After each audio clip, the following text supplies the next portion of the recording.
أعوذ بالله من الشيطان الرجيم بسم الله الرحمن الرحيم ورسلا قد قصصناهم عليك من قبل ورسلا لم نقصصهم عليك وكلم الله موسى تكليما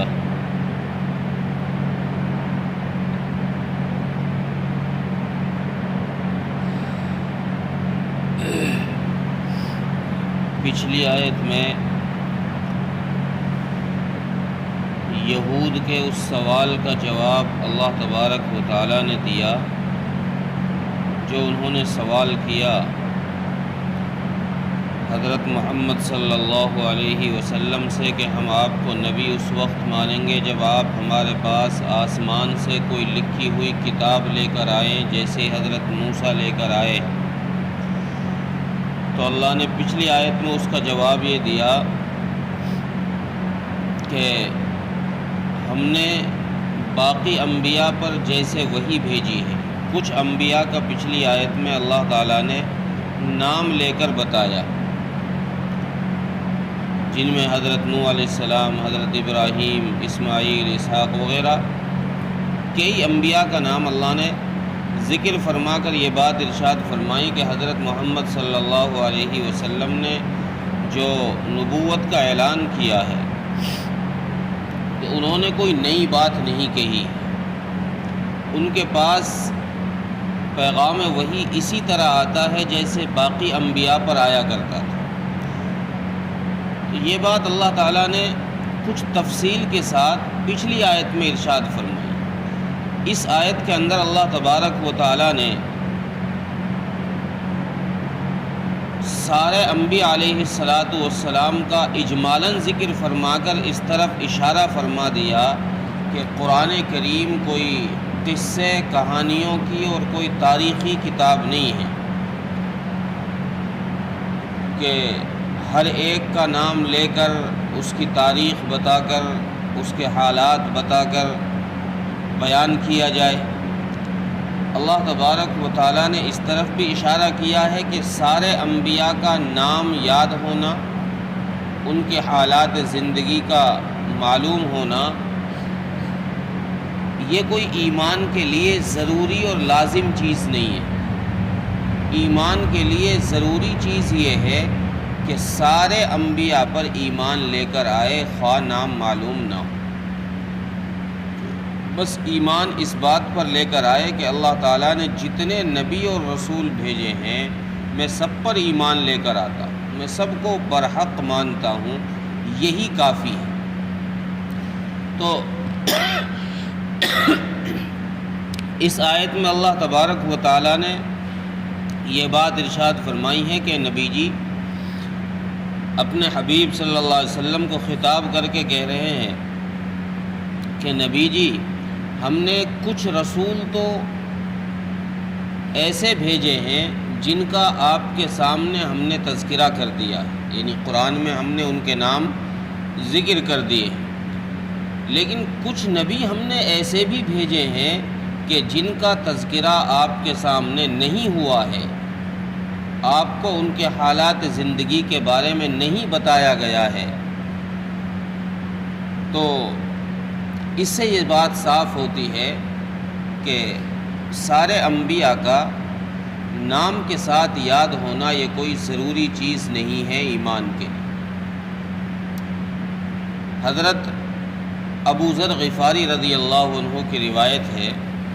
حضرت ابو ذر فرماتے ہیں کہ رسول اکرم صلی اللہ علیہ وسلم سے میں نے پوچھا کہ یا رسول اللہ کل انبیاء کتنے ہوئے ہیں، سارے انبیاء کی تعداد کتنی ہے؟ آپ صلی اللہ علیہ وسلم نے ارشاد فرمایا 1,24,000۔ یا رسول اللہ ان میں رسول کتنے ہیں؟ صاحب شریعت، یعنی جن کو کتاب دی گئی ہو یا کوئی صحیفہ دیا گیا ہو، جن کو کوئی شریعت دے کر بھیجا گیا ہو۔ تو آپ صلی اللہ علیہ وسلم نے ارشاد فرمایا کہ صاحب شریعت 313 ہے، رسولوں کی تعداد 313 ہے، جو ایک بڑی تعداد ہے، بڑی جماعت ہے۔ اور ایک دوسری روایت میں ہے کہ ان انبیاء میں 4 انبیاء بانی ہیں، یعنی جن سے شروعات ہوئی ہے۔ حضرت آدم علیہ السلام، حضرت شیس علیہ السلام، حضرت نوح علیہ السلام، حضرت ادریس علیہ السلام۔ اور حضرت ادریس ہی پہلے وہ نبی ہیں جنہوں نے اس دنیا میں قلم سے لکھنا شروع کیا۔ حضرت ادریس سے پہلے دنیا میں لکھائی قلم سے نہیں ہوا کرتی تھی، کوئی جانتا نہیں تھا کہ قلم سے بھی لکھا جاتا ہے۔ حضرت ادریس علیہ السلام نے سب سے پہلے قلم سکھایا، قلم سے لکھنا سکھایا۔ اس کے بعد اسی حدیث میں رسول اکرم صلی اللہ علیہ وسلم نے ارشاد فرمایا کہ 4 انبیاء ان میں سے عرب میں سے ہیں، حضرت ہود علیہ السلام، حضرت صالح علیہ السلام، حضرت شعیب علیہ السلام اور حضرت محمد مصطفیٰ صلی اللہ علیہ وسلم۔ یہ 4 انبیاء یہود میں سے ہیں۔ پھر ایک روایت میں غالباً حضرت ابو ذر کی روایت ہے، حضرت ابو ذر فرماتے ہیں کہ رسول اللہ صلی اللہ علیہ وسلم سے ارشاد فرمایا گیا کہ یا رسول اللہ، کیا حضرت آدم علیہ السلام نبی تھے؟ آپ صلی اللہ علیہ وسلم نے ارشاد فرمایا ہاں، وہ اللہ کے نبی تھے اور پہلے نبی تھے، اور میں اللہ کا آخری نبی۔ میرے اوپر اللہ نے نبوت کا دروازہ بند کر دیا۔ تو حضرت آدم علیہ السلام کا تذکرہ کر کے نبوت کی ابتدا کا ذکر کیا گیا، اور حضرت محمد صلی اللہ علیہ وسلم کا تذکرہ کر کے انتہا کا ذکر کیا گیا کہ اب آپ کے بعد کوئی نبی نہیں آئے گا۔ لیکن اس ذکر کے بعد اللہ تبارک و تعالیٰ نے اس آیت میں جو اجمالاً انبیاء علیہ السلام کا ذکر فرمایا ہے، اس سے یہ ثابت کر دیا کہ انبیاء علیہ السلام پر اللہ تبارک و تعالیٰ نے وحی کے سلسلے، کسی نبی پر وحی کا سلسلہ اللہ نے کتابی شکل میں بھیجا کہ اس کو ایک دم سے کتاب عطا کر دی، جیسے حضرت موسیٰ علیہ السلام کو، حضرت داؤد علیہ السلام کو۔ اور کسی نبی پر وحی کا سلسلہ حضرت جبرائیل علیہ السلام فرشتے کے ذریعے بھیجا گیا، اور کسی نبی پر وحی کا سلسلہ اللہ تبارک و تعالیٰ نے خود بات کر کے کیا، جیسے اس آیت کے اندر اللہ فرماتے ہیں وَكَلَّمَ اللَّهُ مُوسَىٰ تَكْلِيمًا، اور موسیٰ علیہ السلام وہ نبی ہے سارے انبیاء میں جن سے اللہ نے بات کی ہے، جن سے اللہ نے کلام کیا ہے۔ تو یہاں پر حضرت موسیٰ علیہ السلام کی فضیلت کو ظاہر کرنے کے لیے ان کا نام الگ سے ذکر کیا گیا، چونکہ بنی اسرائیل کے سردار ہیں حضرت موسیٰ علیہ السلام، سب سے پہلے نبی۔ ایک روایت میں ہے کہ اللہ تبارک و تعالیٰ نے بنی اسرائیل میں 4000 نبیوں کو بھیجا، حالانکہ یہ ضعیف روایت ہے، کمزور روایت۔ تو ان میں سب سے پہلے حضرت موسیٰ علیہ السلام ہیں، اور سب سے آخری نبی بنی اسرائیل کے حضرت عیسیٰ علیہ السلام۔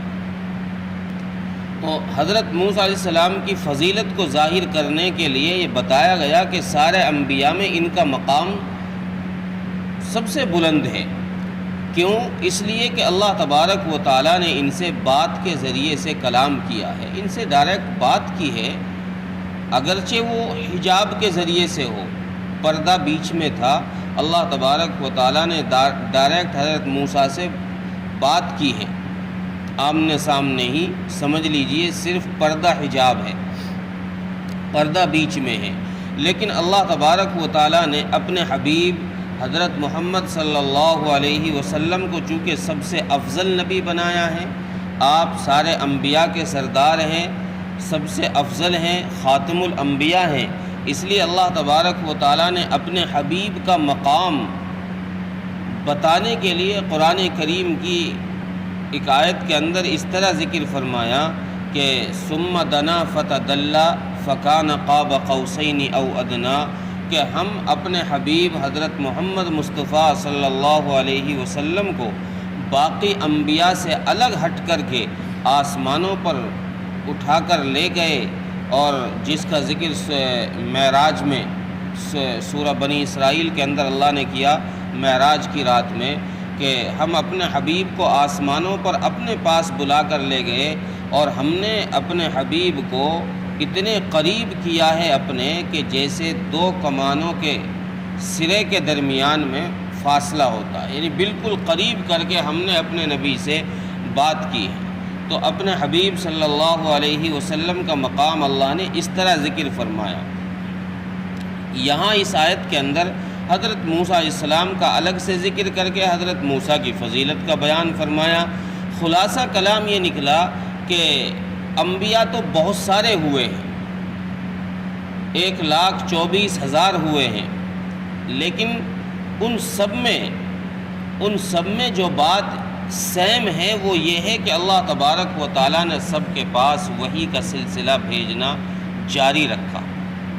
سب کو وحی کے ذریعے سے پیغام آتا رہا ہے۔ اب چاہے وحی کی شکل ہو کتابی شکل میں، چاہے وحی کی شکل ہو فرشتے کی شکل میں، چاہے وحی کی شکل ہو ڈائریکٹ بات کرنے کی شکل میں، تو حضرت محمد صلی اللہ علیہ وسلم بھی انہی انبیاء میں سے ایک نبی ہیں جن پر ہم نے یہ وحی کا سلسلہ جاری رکھا۔ ہم نے حضرت محمد صلی اللہ علیہ وسلم کو بھی اسی طریقے سے وحی بھیجی۔ اے یہودیو، تمہارا یہ سوال کرنا تمہارے کفر کی دلیل ہے، تم کسی علم حاصل کرنے کے لیے یا ایمان لانے کے لیے سوال نہیں کر رہے، تم تو صرف حسد کی وجہ سے، جلن کی وجہ سے یہ سوال کر رہے ہو کہ ہمارے پاس کوئی ایسی کتاب لے کر آؤ جو آسمان سے لکھی ہوئی ہو اور حضرت موسیٰ کی طرح ہو، جب ہم ایمان لے کر آئیں گے۔ اللہ نے فرمایا کہ ایسی بات نہیں ہے، بلکہ یہ بات کہ حضرت محمد صلی اللہ علیہ وسلم نے جو اپنے نبوت کا دعویٰ کیا ہے یہ بالکل صحیح ہے، یہ کوئی غلط نہیں ہے۔ جیسے باقی انبیاء پر ایمان لے کر آئے ہو، تم ان پر بھی ایمان لے کر آؤ۔ اور اللہ تعالیٰ نے اس آیت میں یہ دوسرا مسئلہ یہ صاف کر دیا کہ سارے انبیاء پر ایمان لانا بالتفصیلاً ضروری نہیں ہے، یعنی ہر ایک کا نام جان کر ایمان لانا یہ کوئی ضروری چیز نہیں ہے، بس سارے انبیاء پر اجمالاً ایمان لانا ہی ضروری ہے۔ ترجمہ دیکھیں، وَرُسُلًا قَدْ قَصَصْنَاهُمْ عَلَيْكَ مِنْ قَبْلِ، اور بھیجا ہم نے ان رسولوں کو جن کا تذکرہ آپ کے سامنے ہم نے پہلے کر دیا ہے، یعنی قرآن میں جن کا نام ذکر کر دیا ہے۔ وَرُسُلًا لَمْ نَقْصُصْهُمْ عَلَيْكَ، اور بھیجے ہم نے کچھ ایسے رسول بھی جن کا تذکرہ آپ کے سامنے نہیں کیا۔ وَكَلَّمَ اللَّهُ مُوسَىٰ تَكْلِيمًا، اور ان رسولوں میں سے ایک رسول حضرت موسیٰ علیہ السلام ہیں کہ جن سے اللہ تبارک و تعالیٰ نے کلام کیا ہے بات کے ذریعے سے، جن سے اللہ نے پردے کے پیچھے سے ڈائریکٹ بات کی۔ اب اگلی آیت کے اندر اللہ تعالیٰ نے انبیاء کے بھیجنے کا جو مقصد ہے اس کا ذکر فرمایا کہ نبیوں کو بھیجا کیوں گیا، اس کا ذکر انشاءاللہ اللہ عمل کی توفیق۔